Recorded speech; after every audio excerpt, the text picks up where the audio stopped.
കാവിക്കൊടിയേന്തിയ ഭാരതാംബ ചിത്ര വിവാദത്തിൽ ഗവർണറെ നേരിട്ട് എതിർപ്പറിയിച്ച് മുഖ്യമന്ത്രി. ഇത്തരം ബിംബങ്ങൾ ഭരണഘടനാ വിരുദ്ധമെന്ന് ചൂണ്ടിക്കാട്ടിയാണ് രാജ്ഭവന് മുഖ്യമന്ത്രിയുടെ കത്ത്.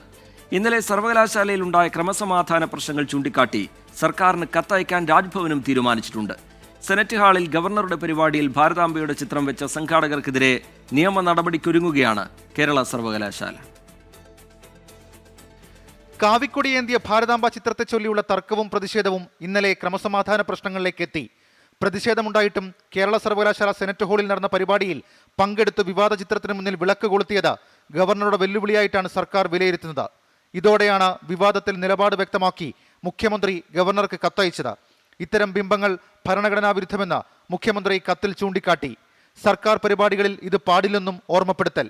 ഭരണഘടന അംഗീകരിച്ച ദേശീയ ചിഹ്നങ്ങൾ മാത്രമേ ഉപയോഗിക്കാവൂ. മതേതരത്തെ വെല്ലുവിളിക്കുന്ന സംഘടനകളുടെ ചിഹ്നങ്ങൾ ഉപയോഗിക്കരുത്. ഔദ്യോഗിക പരിപാടികളിൽ ഇത് കർശനമാക്കണമെന്നും ഇതിന് വിരുദ്ധമായ സാഹചര്യം ഉണ്ടാകരുതെന്നും മുഖ്യമന്ത്രിയുടെ കത്തിൽ പറയുന്നു. വിവാദവുമായി ബന്ധപ്പെട്ട രാജ്ഭവന്റെ നിലപാട് സർക്കാരിനെ അറിയിക്കാനും രാജ്ഭവൻ തീരുമാനിച്ചിട്ടുണ്ട്. സർവകലാശാലയിൽ നടന്ന ക്രമസമാധാന പ്രശ്നങ്ങളും മന്ത്രി വി ശിവൻകുട്ടിയുടെ പ്രോട്ടോകോൾ ലംഘനവും കത്തിലൂടെ മുഖ്യമന്ത്രിയെ അറിയിക്കും. അതേസമയം സെനറ്റ് ഹാളിലെ പരിപാടിയിൽ കാവിക്കൊടിയേന്തിയ ഭാരതാംബയുടെ ചിത്രം വെച്ചത് കരാറിന്റെ ലംഘനമെന്ന് ചൂണ്ടിക്കാട്ടി സംഘാടകർക്കെതിരെ നടപടിക്കൊരുങ്ങുകയാണ് കേരള സർവകലാശാല. ശ്രീ പത്മനാഭ സേവാ സമിതിക്കെതിരെയാകും നിയമ നടപടി. ഇന്നലത്തെ സംഘർഷങ്ങളുടെ നാശനഷ്ടം കണക്കാക്കാൻ സർവകലാശാല നിർദ്ദേശം നൽകി.